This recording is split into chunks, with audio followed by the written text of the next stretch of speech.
자, 우리가 이제 또 문법을 보도록 합시다. 알겠죠?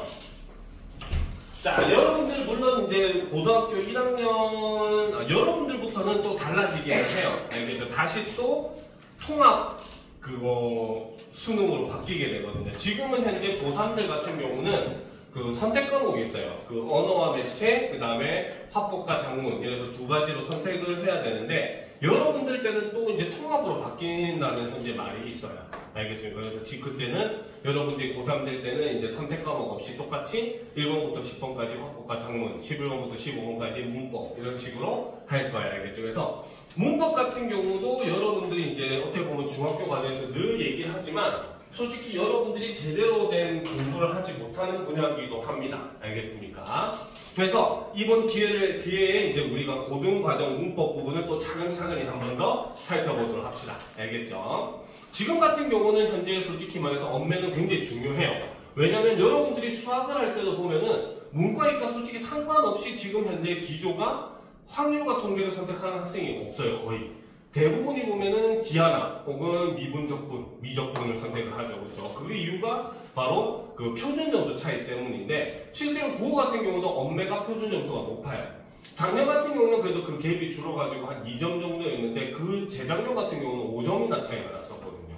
알겠습니까? 그래서 여러분들이 문법 같은 경우는 일단 선택 과목 부분에 있는 지금 체계에서도 굉장히 중요하고, 여러분들이 나중에 치르게 되는 통합 수능적인 측면에서도 굉장히 중요하니까 같이 우리가 한번 살펴보도록 합시다. 알겠죠? 자, 일단 우리가 가장 먼저 우리가 문법에 들어가기 전에 제일 먼저 봐야 되는 개념이 바로 품사의 개념부터 시작을 합니다. 자, 12페이지부터 한번 살펴보도록 합시다. 알겠죠? 준비됐습니까? 그죠? 자, 보도록 합시다. 자, 우리나라에는 여러분들도 알다시피 중학교 때 배운 학생들도 있고 안 배운 학생들도 솔직히 있을 거예요. 교과서마다 좀 다르긴 해요.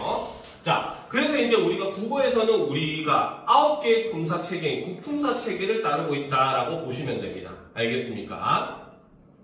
자, 그래서 이 품사를 기준으로 우리가 단어를 나눴을 때 여러분들이 지금 이 교과서에서 지금 처음부터 봐야 되는 부분은 단어 부분 중에서 품사의 분류 부분부터 우리가 봐야 돼요. 자, 품사는 첫 번째로 가장 크게 형태에 따라서 불변어와 가변어로 나뉩니다. 위에 보면 형태에 따라 적혀 있는데 여기다 형태에다가 동그라미 쳐놓읍시다. 그렇죠? 자, 이름 그대로 불변, 변하지 않는다. 가변, 변한다. 변하는 게 가능하다. 이런 개념으로 보시면 돼요. 알겠죠? 자, 그 다음 기능에 따라서 나누면은 체언, 관계언, 수식언, 독립언, 용언으로 나누죠. 자, 여기서도 기능 동그라미 칩시다. 자, 그 다음에 이제 다시 또 의미에 따라 나누면 체언에는 명사, 대명사, 수사, 관계언에는 조사, 수식언에는 관형사, 부사, 독립언에는 감탄사, 용언은 동사, 형용사 나누죠. 여기서 의미 역시 동그라미 칩시다. 그렇죠? 자, 여기서 이렇게 3개 동그라미 친 것들, 그렇죠? 동그라미 친 형태, 기능, 의미, 이것이 바로 뭐다? 품사의 분류 기준이 된다. 이런 것 정도는, 이렇게 나누는 기준 정도는 여러분들이 꼭 알아둬야 됩니다. 알겠습니까? 됐죠? 그죠?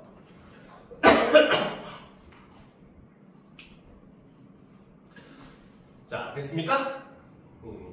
자, 그래서 이 12페이지에서는 요 정도만 간단하게 살펴보고 우리가 13페이지로 넘어가도록 합시다. 준비됐죠? 자, 단어와 품사. 자, 단어의 개념과 특성은 솔직히 지금은 볼 필요가 없기는 해요. 알겠죠? 그래도 한 번만 살펴보도록 합시다. 자, 단어는 자립할 수 있는 말이나 자립할 수 있는 말 뒤에 붙어서 쉽게 분리할 수 있는 말들을 우리는 단어라고 한다는 거죠. 밑줄 칩시다. 자립할 수 있거나 자립할 수 있는 말 뒤에 붙어서 쉽게 분리할 수 있는 말들. 밑줄 치고 단어 네모 친 다음에 화살표를 합시다. 바로 이것이 단어의 개념이 되죠. 그렇죠?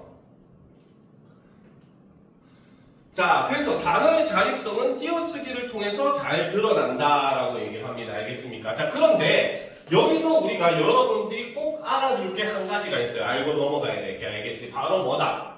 우리 국어에서 자립성, 혼자 쓸 수 있다의 의미는 사실 두 가지로 구분을 합니다. 알겠습니까? 자, 자립성의 의미를 두 가지로 나눌 수 있는데 첫 번째는 형태상으로 자립을 할 수 있는가 라고 본다는 거죠. 형태상으로 자립한다, 혼자 쓸 수 있다라고 하는 것은 바로 무엇이다? 앞, 뒤의 낱말과 어떻게 쓴다? 띄어 쓴다 라는 겁니다. 다른 말에 붙어 쓰는 게 아니라 우리가 문장에서 쓸 때 띄어서 쓴다는 거. 단 여기서 조사는 제외죠. 그렇죠? 자, 그 다음 의미상으로 혼자 쓴다라고 하는 것은 바로 뭐다? 다른 낱말의 수식 없이도 혼자서 쓰일 수 있다. 즉, 그 말은 의미가 완전하다. 이런 의미로 본다는 거죠. 자, 그래서 우리가 단어에서 자립성을 나눌 때는 기본적으로 형태를 기준으로 나누기는 합니다. 분류를 합니다. 알겠습니까? 자, 쌤님이 이거를 강조하는 이유 중에 하나가 여러분들이 이제 좀 이따 품사를 배워보다 보면 알겠지만 뭐 의존 명사 같은 경우에 이런 부분에서 굉장히 여러분들이 헷갈릴 수 있는 문제가 되거든요. 그래서 이런 걸 한번 완전히 잡고 넘어갈 필요가 있긴 합니다. 알겠습니까? 됐죠? 자, 그래서 여기서는 지금 뭡니까? 자립할 수 있는 말이나 자립할 수 있는 말 뒤에 붙어서 쉽게 분리할 수 있는 말들을 우리가 단어라고 하는데 여기서 말하는 자립할 수 있다라는 거의 의미는 형태상의 의미라고 보시면 됩니다. 무슨 말인지 알겠습니까? 그러면 우리가 예문, 그 보기, 뭡니까? 단어의 개념을 지금 했을 때, 밑줄 쳤을 때 자립할 수 있는 말 위에다 밑줄 치고 이거는 뭐다? 형태상의 의미다. 라고 여러분들이 필기를 해두면 되겠죠, 지수야? 적었습니까? 그쵸? 안 적은 것 같은데. 자, 한번 들어갑시다. 자, 그래서 이렇게 단어의 자립성은 띄어쓰기를 통해서 잘 드러난다라는 거죠. 자, 단어의 특성은 단어를 이루는 말 사이에는 다른 말이 끼어들 수가 없다라는 거고, 그 다음 두 번째 특징이 사실 중요합니다. 밑줄 칩시다. 조사도 단어로 인정한다. 예외적으로 조사는 단어로. 근데 이것도 솔직하게 얘기를 하면은 여러분들이 중학교, 고등학교에서 배우는 문법은 학교 문법이라고 우리가 따로 명칭을 해요. 알겠죠? 이거는 솔직한 말로 얘기하면은 완벽한 건 아닙니다. 알겠습니까? 실제로 만약에 물론 그럴 일은 없겠지만 여러분들이 나중에 대학에서 국문학과를 진학을 하게 되고 국문학과에서 문법을 배우면 여러분들이 배우는 건 그냥 하나의 이론일 뿐이다라고 얘기를 해요. 알겠죠? 근데 많은 사람들이 그냥 여기에 동조를 하니까 학교에서는 이걸 맞다 하고 가리키긴 합니다. 근데 실제로 여기서는 여전히 의견이 분분하기도 해요. 알겠죠? 그래서 여러분들이 가장 여기서 헷갈리는 게 조사, 접사, 어미 이런 것들은 과연 무슨 차이냐? 얘네들은 왜 조사는 단어로 인정하는데 제가 다른 애들은 단어로 인정 못해? 그 이유가 뭐야? 라고 물어본다면 아직은 없어요. 알겠습니까? 근데 이거를 또 이 부분에 굉장히 그 논란거리가 많이 있기 때문에 일단 여러분들 이 부분에 대해서는 그냥 그렇구나 라고 생각을 하면 되는 부분도 있기는 해요. 알겠습니까? 근데 쌤님이 일부러 여러분들 헷갈릴 수 있는데도 이렇게 가르쳐주는 이유가 뭐냐면 최근에 국어가 어렵다 말 많이 듣잖아요. 그죠? 특히 엄매를 하게 되면 표준 점수가 차이 나는 이유는 결국은 문법에서 문제가 어렵기 때문에 차이가 난다고 밖에 볼 수가 없고 그 문법이 어려워지는 과정 중에 하나가 바로 뭐냐면 여러분들이 학교에서 배우지 않는 내용을 갖고 와가지고 여러분들한테 물론 학교에서 배웠던 내용을 통해가지고 조금만 시각을 달리해서 이해를 하면은 충분히 이해하고 풀 수는 있어요. 알겠죠? 근데 여러분들이 배우지 않은 그런 개념들을 집어넣어가지고 갑자기 설명을 하니까 알고 있는 내용이 헷갈리게 돼버리는 거야. 알겠지? 그렇기 때문에 그런 거에 대비하기 위해서도 여러분들이 내가 배우는 건 이런 것도 하나의 이론이니까 다르게 해석도 가능하다. 이런 것들 정도도 알아두면 굉장히 많이 도움이 될 겁니다. 알겠죠? 당황을 하지 않을 수가 있어요. 알겠습니까?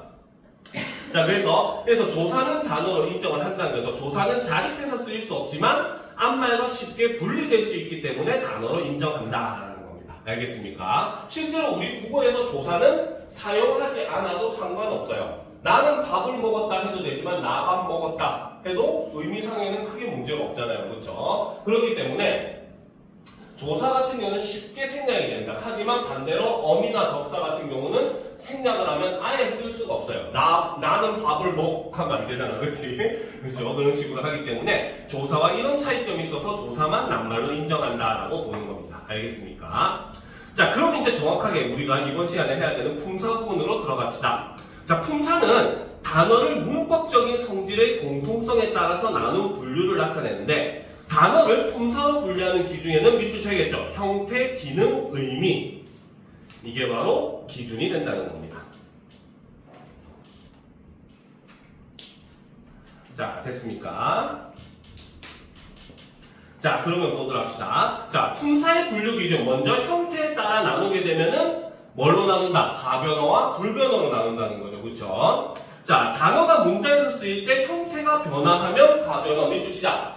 단어가 문장에서 쓰일 때 형태가 변화하면 가변어. 그쵸? 자, 반대로 변하지 않으면 불변어. 이렇게 두 개로 나눌 수가 있다는 겁니다. 알겠습니까? 자, 이때 형태 변화는 다른 말로 활용이라고 한다라는 거죠. 자, 활용. 밑줄 치고 가변어에서 이렇게 활용으로 화살표 해놓읍시다. 알겠습니까? 형태가 변한다는 말은 이꼴 활용을 한다. 이 말과 똑같습니다. 알겠습니까? 자, 동사와 형용사는 가변어에 속하며 활용을 한다. 조사는 모두 불변어지만 서술격 조사 이단은 가변어에 속한다라는 거죠. 알겠습니까? 자, 그러면 여기서 우리가 한번 잡고 넘어가야 될 개념이 바로 활용이라는 개념이 있습니다. 그쵸? 자, 활용이라고 하는 건 뭐냐? 그쵸? 활용이라고 하는 것은 자, 변할 수 있는 단어가 쓰임에 따라 어미를 달리하여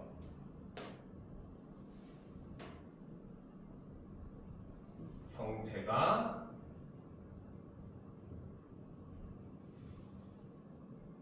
변화하는 것을 우리는 활용이라고 얘기합니다.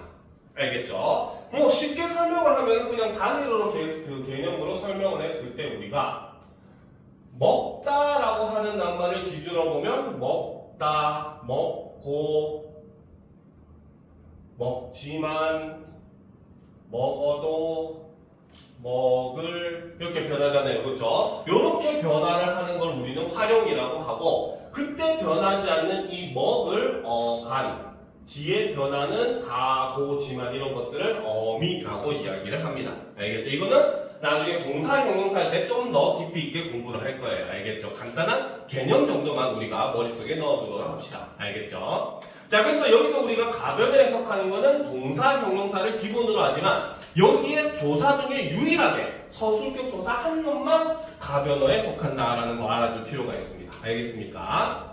자, 그 다음 기능에 따라 나누게 되면 체언, 관계언, 용언, 수식언, 독립언으로 나누죠. 바로 단어가 문장에서 하는 역할에 따라서 체언, 몸체자를 씁니다. 알겠죠? 그러니까 주요 성분으로 다 쓰일 수 있는 애들을 체언이라고 한다는 거죠. 그다음 관계언, 낱말과 낱말 사이에 관계를 결정 지어주는 애를 관계언. 그쵸? 그 다음에 용언, 활용을 하는 말을 용언. 알겠죠? 그 다음 수식언, 말 그대로 꾸며주는 말을 수식언. 그 다음 독립언, 그쵸? 왕따처럼 혼자 쓰이는 말. 그쵸? 이거를 우리는 독립언이라고 한다는 거죠. 그 다음 의미에 따라 나누면 명사, 대명사, 수사, 조사, 동사, 형용사, 관형사, 부사, 감탄사. 그래서 단어를 의미에 따라 분류하면 이렇게 9개의 품사로 나뉘게 됩니다. 그래서 예를 들어 사물의 이름을 가리키는 말은 명사이고 사물의 동작을 나타내는 말은 동사이다 라고 했지만 진짜 설명은 뒷부분으로 넘어가면 되겠죠. 자, 14페이지 보도록 합시다. 먼저 체험부터 보도록 합시다. 자, 그러면 체험부터 한번 살펴보도록 합시다. 자, 체언은 문장에서 주어, 목적어, 보어의 기능을 주로 하는 명사, 대명사, 수사라고 되어 있지만 알겠습니까? 사실은 뭡니까? 자, 체언 옆에다가 하나 써놓도록 합시다. 체언은 바로 조사의 꾸밈을 받아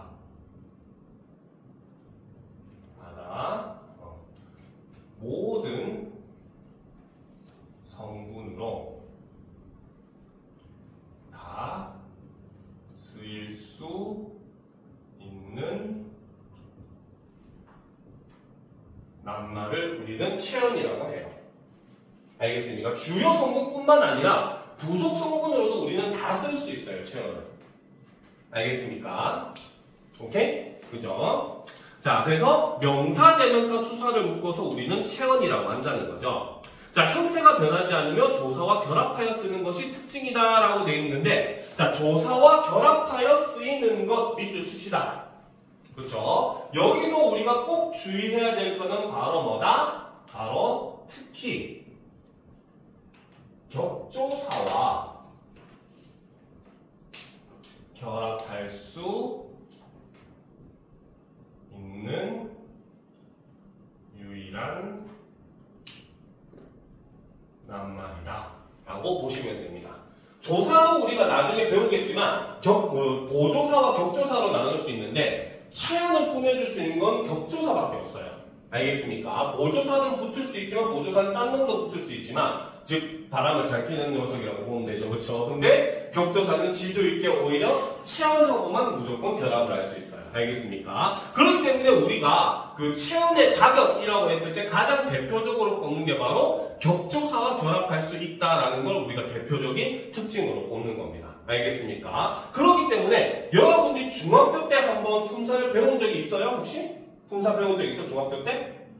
중학교 때 한번 배운 적이 있다면 여러분들이 품사할 때 헷갈리는 것 중에 하나가 바로 그거죠. 수사와 수관형사, 그 다음에 대명사와 지시관형사, 얘네를 우리가 어떻게 구분하는가라는 걸 했을 때 사실 체언의 성질만 알면 쉽게 구분이 가능하다는 거, 바로 격조사와 결합할 수 있느냐 없느냐만 보면은 여러분들이 굉장히 쉽게 구분을 할 수 있습니다. 알겠습니까?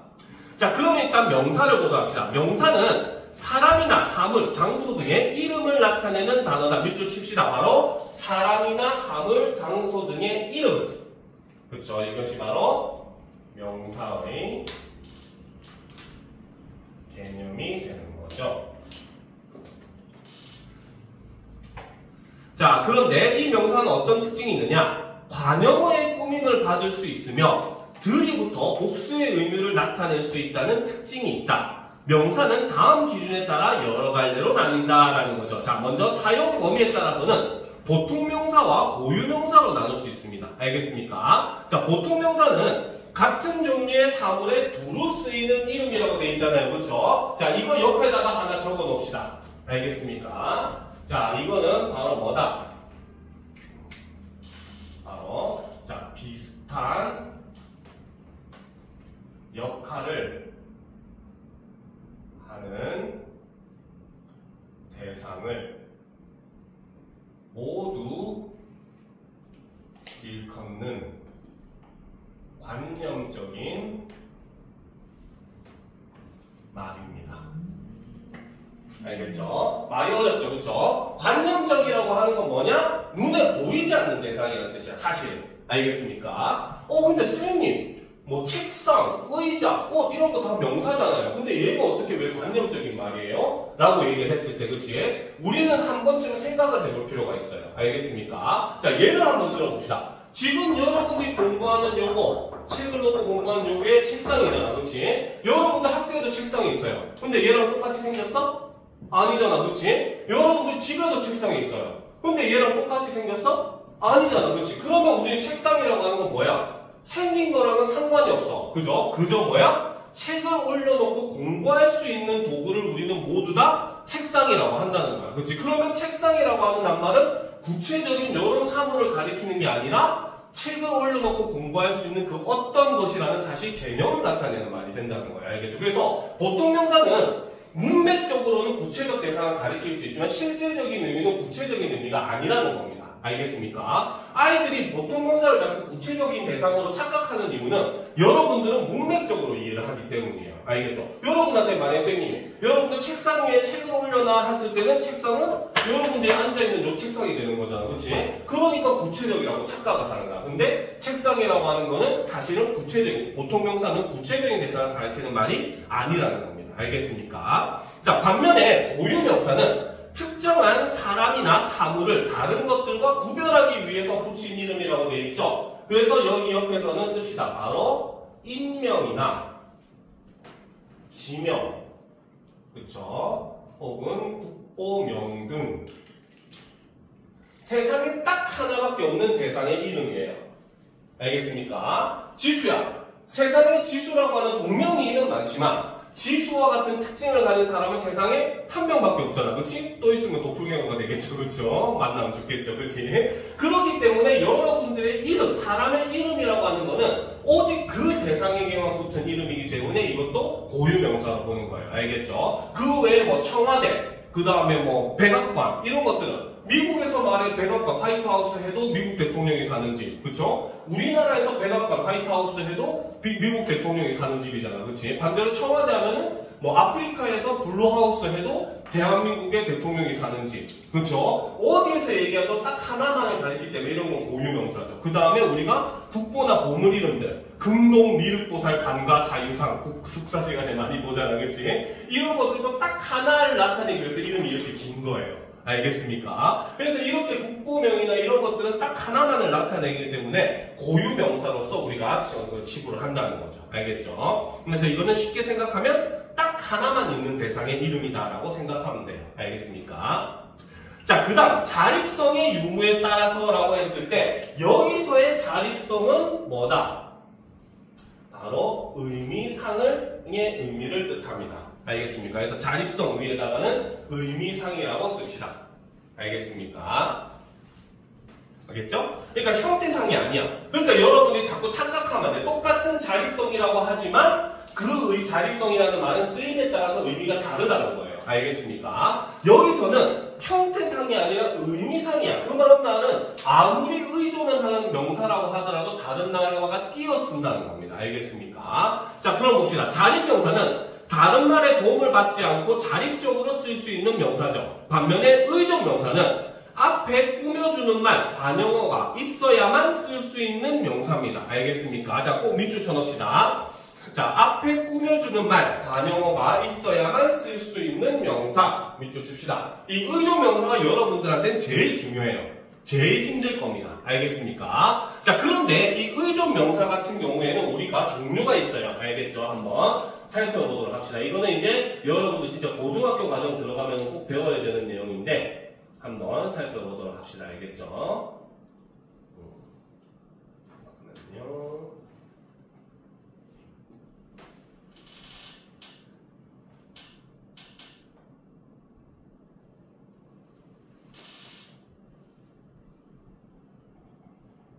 자, 의존 명사는 우리가 종류별로 나누면은, 자, 이거는 조금 필기할 내용이 있으니까 좀 빈칸 좀 많이 띄어져 있는 데다 씁시다.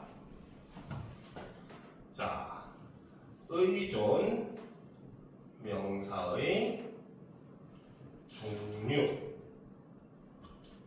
자, 첫 번째는 보편성 의존 명사라는 게 있습니다. 자, 보편적이다가 무슨 뜻이야? 보편적이다. 보편적이다.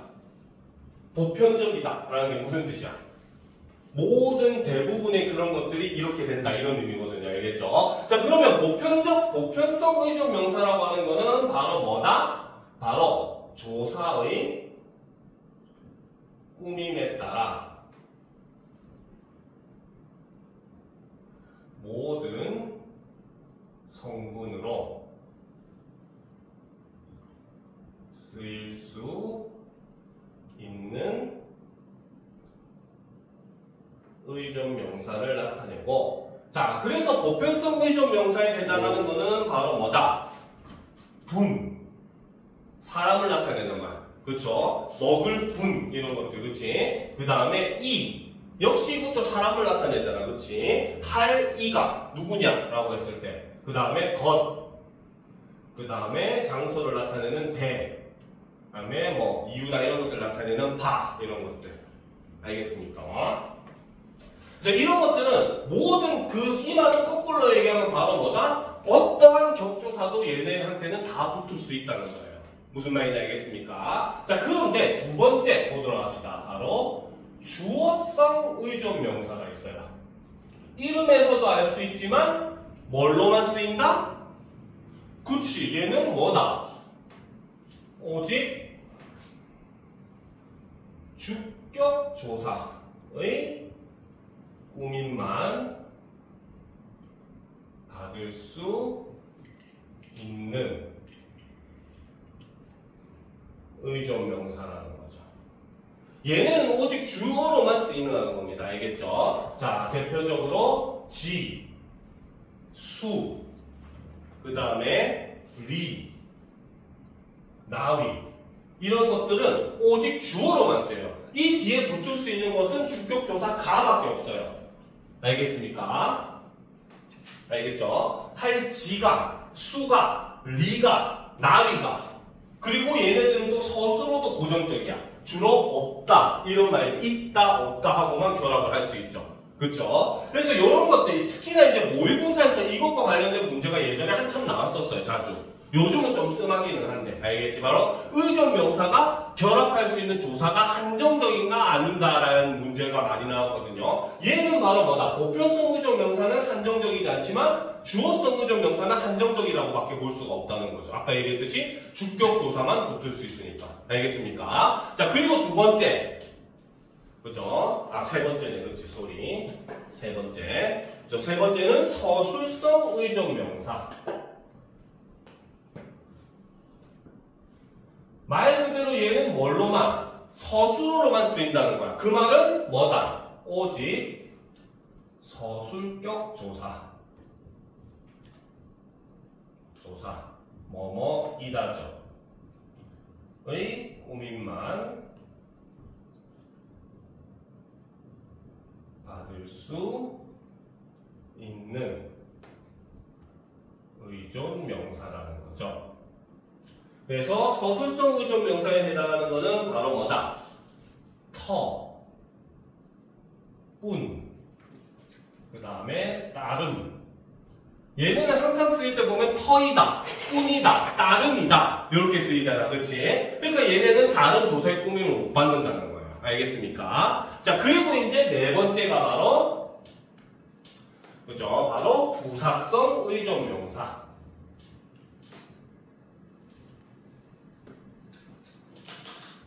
자, 부사성 의존 명사라고 하는 것은 아까 얘기했듯이 말 그대로 부사어로만 쓰인다는 거죠. 그렇죠? 그래서 바로 뭐다? 오직 부사격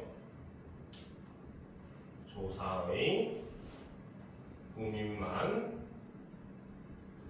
받을 수 있는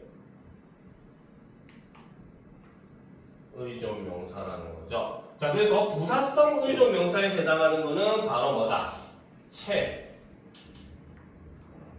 대로, 그쵸? 그 다음에 만큼, 그 다음에 듯, 그 다음에 채, 그 다음에 양, 그 다음에 만 이런 것들이 있습니다.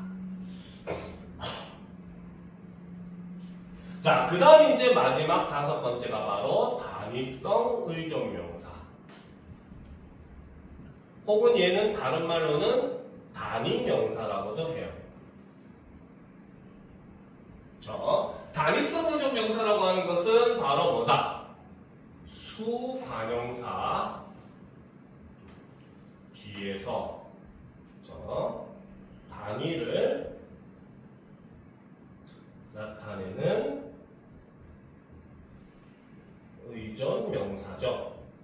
자, 그래서 단위성 의존 명사에 해당하는 거는 너무 많죠. 뭐 차 한 잔, 그렇죠? 그 다음에 자동차 한 대, 그렇지? 나무 한 그루, 그렇죠? 그 다음에 신발 한 켤레, 이런 것들이 전부 다 단위를 나타내주는 의존명사다라고 보시면 됩니다. 알겠습니까? 그래서 우리가 이렇게 의존명사 같은 경우 이렇게 자세하게 나타내는 이유가 바로 아까 얘기했듯이 이런 걸 묻는 거. 이 보편성 의존명사 외에 주어성, 서술성, 부사성 의존명사 같은 경우는 뒤에 붙을 수 있는 조사가 한정적일 수밖에 없다라는 걸 묻는 문제가 생각보다 자주 나왔어요. 알겠죠? 그러니까 이런 거 관련된 것도 여러분들이 알아두면은 나중에 모의고사 관련 문제 풀 때도 굉장히 도움이 되고, 실제로 선생님이 동탄지역에서 아이들을 이렇게 가르쳐 보면서 고등학교 시험도 대비를 해주면서 보면은 동탄지역에는 절대 문법 문제 나오면은 교과서 내용 안 나와요. 아예. 다 수능 형식으로, 모의고사 형식으로 나오거든요. 알겠죠? 그러니까 여러분들이 이런 내용을 자세하게 알아둘 필요가 있다는 겁니다. 알겠습니까? 자, 그래서 의존명사는 앞에 반드시 꾸며주는 말, 관용어가 있어야 문장에 쓰일 수 있으므로 문장의 첫머리에는 절대 나타나지 않는다. 뭐 이런 건 한번 읽어만 보면 될 겁니다. 알겠습니까? 자, 그런데 밑에 보면은 품사통용이라고 하는 게 있죠. 그렇죠? 자, 품사통용. 네모 치워놓읍시다. 품사의 통용. 이거 다 썼으니까 지워도 되겠죠? 아, 아직 안 썼어. 얼른 쓰고 넘어갑시다.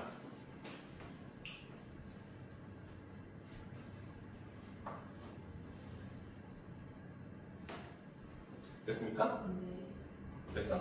잘 됐어. 왜 이렇게 죽으려고 그래? 방금 안 됐어? 어?